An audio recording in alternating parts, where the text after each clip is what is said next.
Hi there. So here's a quick video on how to iron your hakama. This isn't necessarily the most definitive way of doing it, but it's the way that I do it. And the key point being that I think it's really difficult to iron a hakama on a ironing board. So I do mine on the bed. I usually do it upstairs on my own bed, but I'm going to do it here downstairs on the sofa bed because I don't think anyone needs to see my bedroom. And yeah, so I'm going to use my very old white tatty hakama. So it's not a brand new hakama where the pleats are very well defined. This is a hakama that's definitely seen better days, but I'm very sort of sentimentally attached to this hakama and I like it very much, even though it's in rags, and I'm very due a new hakama. Let's have a look and see how I do. Okay, so here is my hakama. As I said, look, you can see none of the pleats are well defined. It's a really raggedy old hakama that's definitely seen better days. So I think it's better to show that on an old hakama than a new one. First of all, I don't know if you can see this, I've got to get the inside fold in the right direction. Now, what I do first of all is I'll go through once the process of folding and getting the pleats as good as I can get them. And then I'll start the ironing. So I'm doing the reverse side first, get that in a reasonable state. Remember to pull through, and that helps a lot. And then I'll flip it over. Be careful to hold those pleats at the back together or else they will fall apart. And now I'm going to start folding. There's a bit of watermark there, but don't worry about that. Okay, so that's the innermost one. And then we've got 1, 2, 3. So on one side of the hakama you have 3 pleats, and then on the other side of the hakama we have 2 pleats. So already quite quickly, even with this tatty old hakama, you can see that I've managed to get it in a reasonable state. Now I'm going to turn it over again, and what I'm going to do is I'm going to now iron the outside first, the back of it first. Now I remember one of the things that one of my first kendo sensei said to me, and said that your pleat at the back is very significant. I mean, obviously all the pleats of a hakama have a name and a meaning, but a meaning about the reverse side, the back, it's the side of yourself that you don't see, that you present to others. So it's very important to get that right. So here's my hakama, ready, and here's my iron on steam. And start going. Now, as this is a white hakama, when I wash it, I put a whitening sachet in with it, so that brings out the whiteness of the hakama. Because at the moment I'm training with a new armor, and my new armor leaves blue indigo dye all over the hakama. So I want to get that inside fold nicely ironed. And now the outside of the reverse side.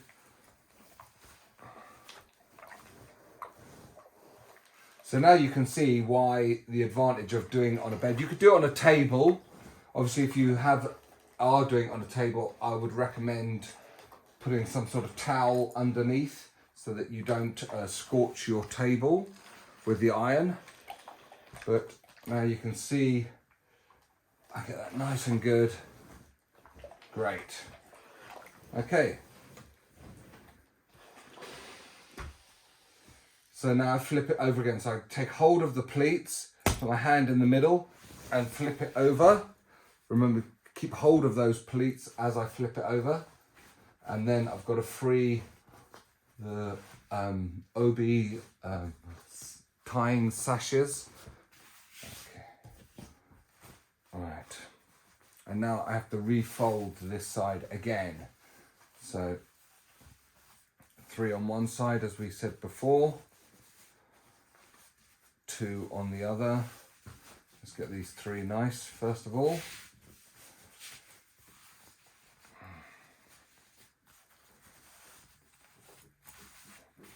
That's fairly decent.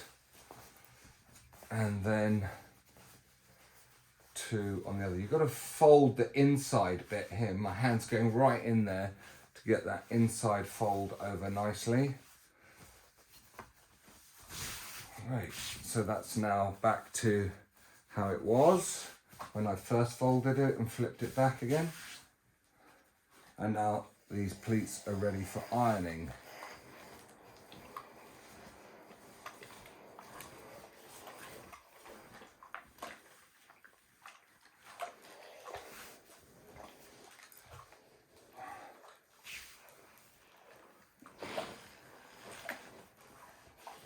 So now I've got the pleats basically ironed. I'm going to open it up and go inside the pleats. Make sure that they're nicely ironed.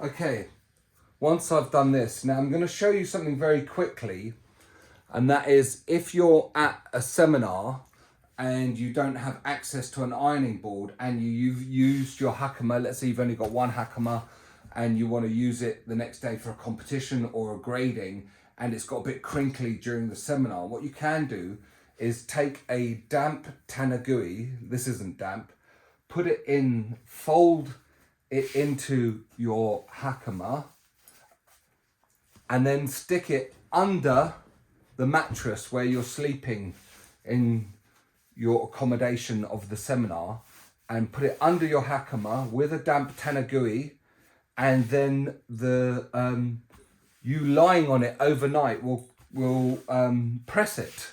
Yeah, so you can make a way to press your hakama by doing that and sticking it under your mattress and then sleeping on it to press it overnight. That's a little tip.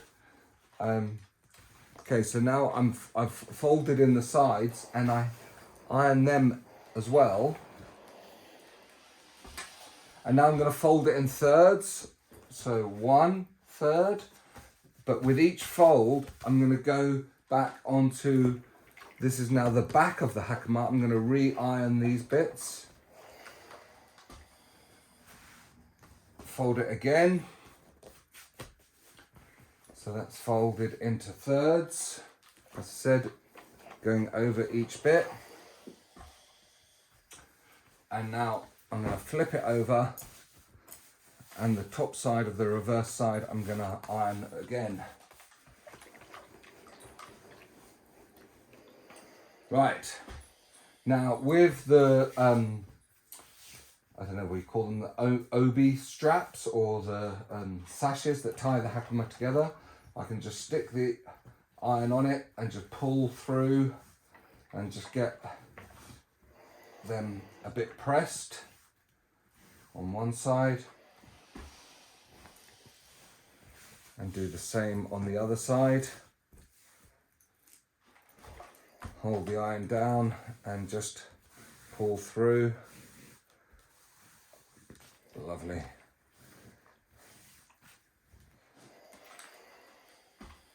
Okay, now here's the fun bit, how to fold your hakama, himo, or straps, obi straps. I don't know quite what the correct term is. Now, I start with the long end, which is the front of the hakama.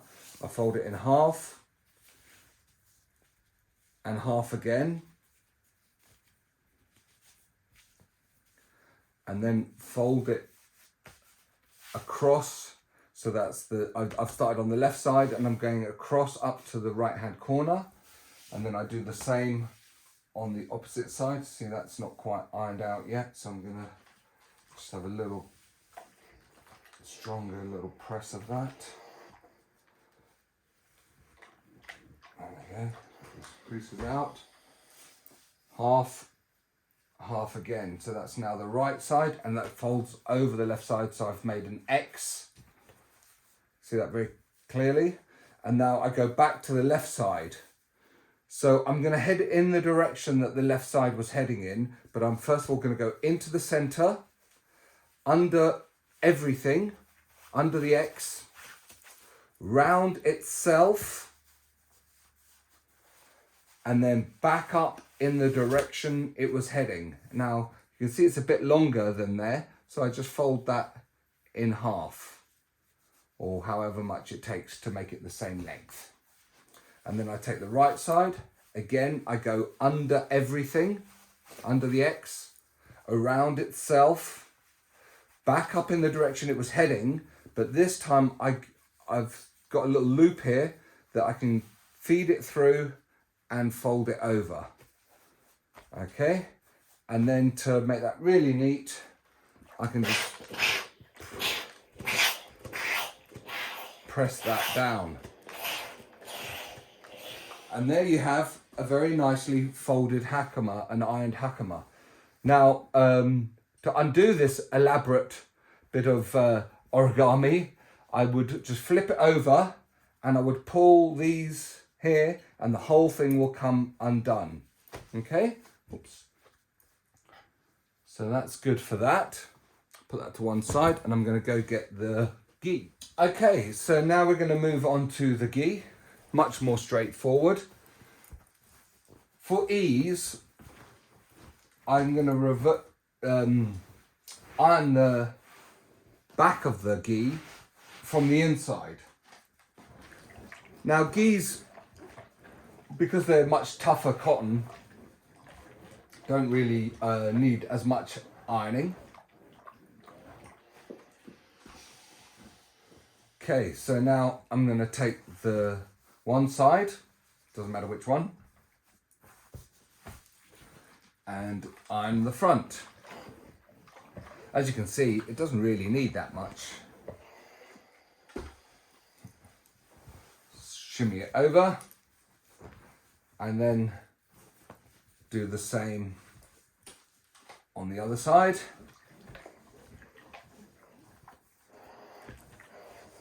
And the sleeves, you can see all of that, and the little ties, give them a little iron. And now what I'll do is I'll fold it in half, one side,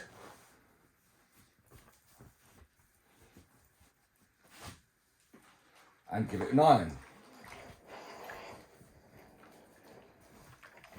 And then fold the sleeve in half, because that will make sense when I'm folding the jacket to the ghee up. And then what the other side, you can see why I folded that in half there. And now give the that's fold a iron and the sleeve, fold the sleeve over. And again, like with hakama, I'm going to fold it into thirds. The first fold, again, give it an iron. The second fold takes it into thirds. Give that an iron. And give that an iron. Grab my hakama, place it on top. And then it's also good to iron your tenagui. Oh, crikey, let me drop the iron.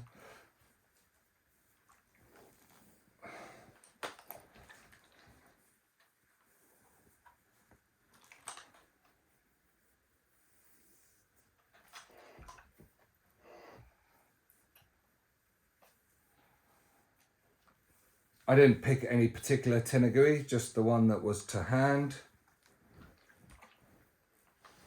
Nice. It certainly helps ironing the tenugui because it makes it easier when you're putting it on than if your tenugui is all crumpled. Then I'm going to fold that in half.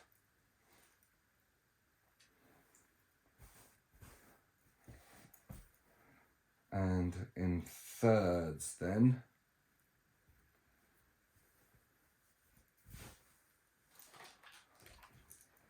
And maybe in half again. Yeah, doesn't really matter. That's pretty straightforward. Okay, pop that on top, ready to go. Okay, so one last thing I want to show you. See, here's a bit of a cut up piece of tenugui. I'm going to iron that. Fold it in half. So I'm basically made a square. And then I fold in one corner. And then I'm going to fold that nicely. Now, let me show you what that is for. Okay, so here's this piece that I ironed, this small piece. Now here, in the men, you have your chin resting point, and it's a little sort of way to catch the sweat on your chin. So you tuck it into there, and then fold it in on the sides. Now you can buy purpose-made ones of these, but when I was in Japan, everybody just made their own like that. So there, you can see that sits into where my chin goes, right into there. Yeah, and that will catch any additional sweat. And so, yeah, you can just take any bit of old tenugui and use it for that purpose. Okay, so that was how to iron your hakama and gi. Fairly straightforward, doesn't take long, but it takes a bit of practice to get it good. And certainly if you're starting with a new hakama and you have good hakama maintenance and look after it well, then the process will be easier because those pleats will stay very nicely defined. Now, if you're a traditionalist and you have a hakama and you would lie it down in the bath, walk on it, and then hang it up and let it drip dry, and that helps to maintain those pleats. You shouldn't really be putting it in the washing machine, even though I must confess I do.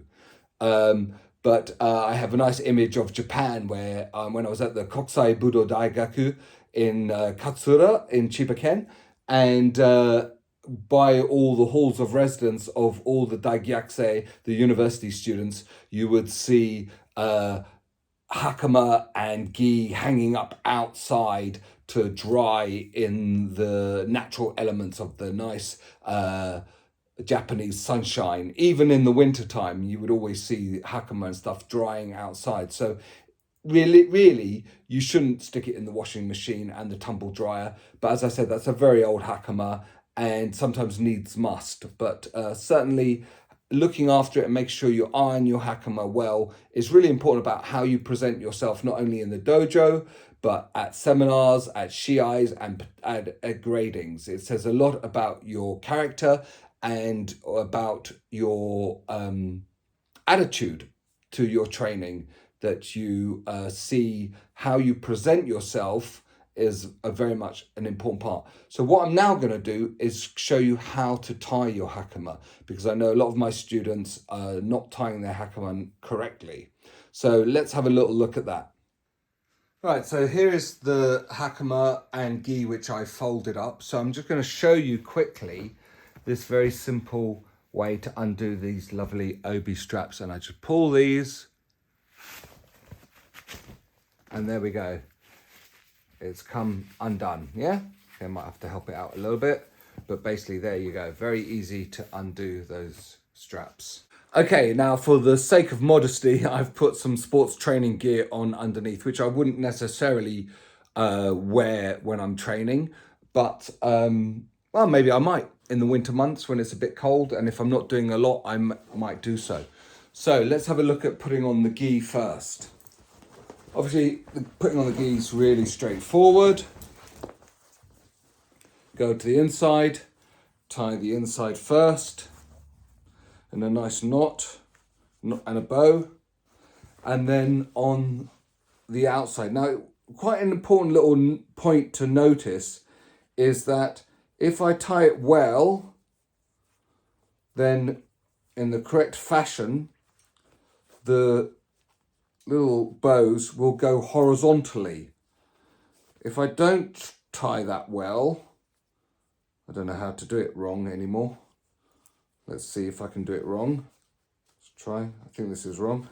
It ties vertically, yeah?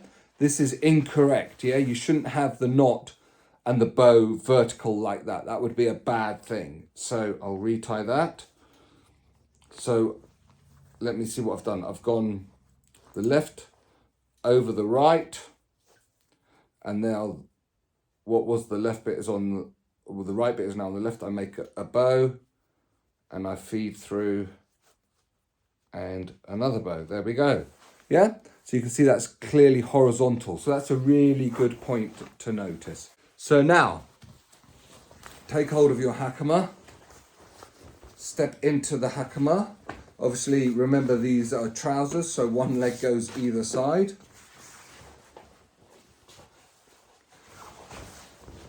And once I'm into the hakama, I will make sure that the gi, the top, is nicely together. And then I'll tie this just by my hip bone here. Here's my hip bone. Okay, nice flat. And then I go round behind and cross over. I come down to the front under my hara, my belly, my gut, yeah? So my belly button is here and I'm coming low down. And then if you want to be really nice and neat, you can fold this over. See how that makes it really nice? If I just go like that, you can do that. But if you want to be really nice, you can make a little fold there. And then I go down behind and I tie a knot and a bow.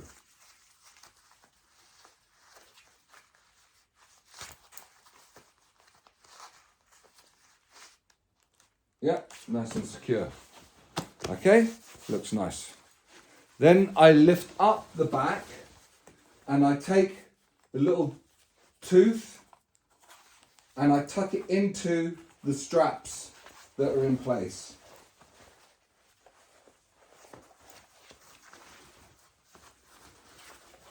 Then I come round to the front. So that's now the back straps, the backing, and I cross them over in front. Now I've gone left over the right. And then with this left strap, I'm going under all of the other straps, all of them. I'm gathering them all together. And then here I'm pulling as tight as is comfortable for me.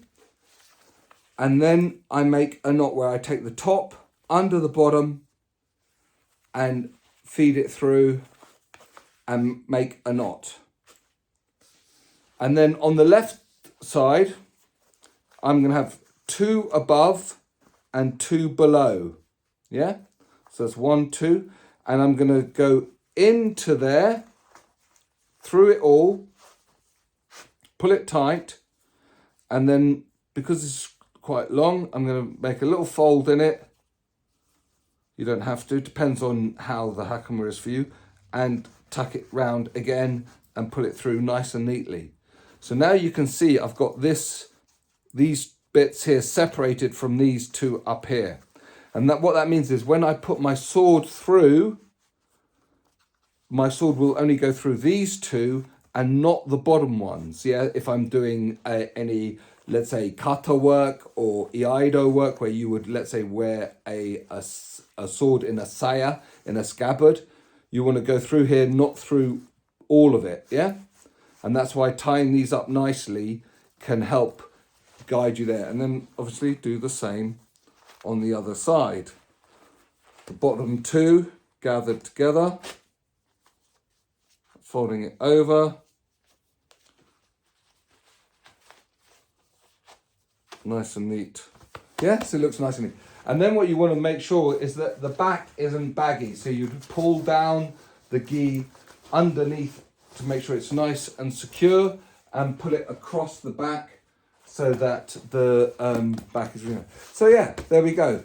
So there we have a pretty tatty old hakama that looks quite presentable. Okay, so if you've got a new hakama, there's no excuse to look presentable, and it's always nice to be nicely presented whenever you're in the dojo or at a seminar, grading, or anything else, as I've said before.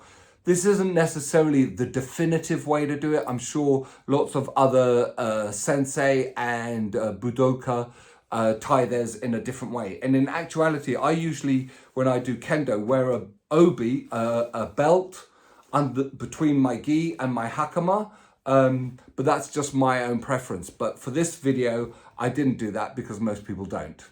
So anyway, I hope that gives you some indication of a nice way in which you can fold your hakama and iron it, and then also how to put it on correctly so that you can present yourself very nicely. All right, I hope this has been informative and that you can use this to go forward with your practice. Well, that was the video, and now I've got to take it all off and fold it up again nice and neatly, ready for tomorrow. So whilst I'm just undoing this and taking it off, it's quite important, I felt, that when you are training, that after you've finished your practice, that you go in onto the dojo floor, because it's much easier to do it on the dojo floor, and lie out your hakama and fold it very nicely at the end of the practice to put it away for the next day. Now, if your hakama's not got too sweaty, if you've got a blue hakama, you'll see often that there's big white patches, which is basically your salt from your sweat gone into the hakama. But if it doesn't need a wash, then it's really worth giving it a nice fold. And even if it does need a wash, I think it's worthwhile folding it before you take it home. As I say, you want to do your best to maintain the pleats. And so you'll often see people in the dojo lay out their hakama at the end of a practice and fold it away neatly before they put it in their bag, rather than just crumpling it into a ball and just shoving it into a bag. It doesn't really show the right attitude towards your training equipment. And then another thing is that you will see is that actually part of kendo etiquette is that you might take a lot of pleasure in grabbing your sensei's hakama off them and folding it for them. Now, I'm a kendo 5th dan, iaido 6th dan, jodo 5th dan. I've been practicing for over 40 years, and I'm 55 years old. But when I'm with my sensei and I see him with his hakama, I will always still make a point of grabbing his hakama off him and folding it for him. For me, that really underlines the relationship between student and sensei, and I gain a deep amount of pleasure from doing that. And I have maintained that all throughout my kendo career, and you're never too high a grade to do that. And in Japan, you'll certainly see people rushing over to their senseis and grabbing their hakama off them and gi and folding it for them. And also, you'll see people grab their sensei's armor off them and put the armor away really nice and neatly, folding up all the tare, obi, the tari straps nicely, and really looking after their sensei's equipment for them. That's a really nice element to do. So if you're ever at a seminar with some high grades, it would be a really nice thing, and the senseis will definitely take note of those students who show that amount of etiquette. So now, as I said, I'm going to get on with folding this hakama up again so that it's ready for tomorrow. Okay then, bye-bye.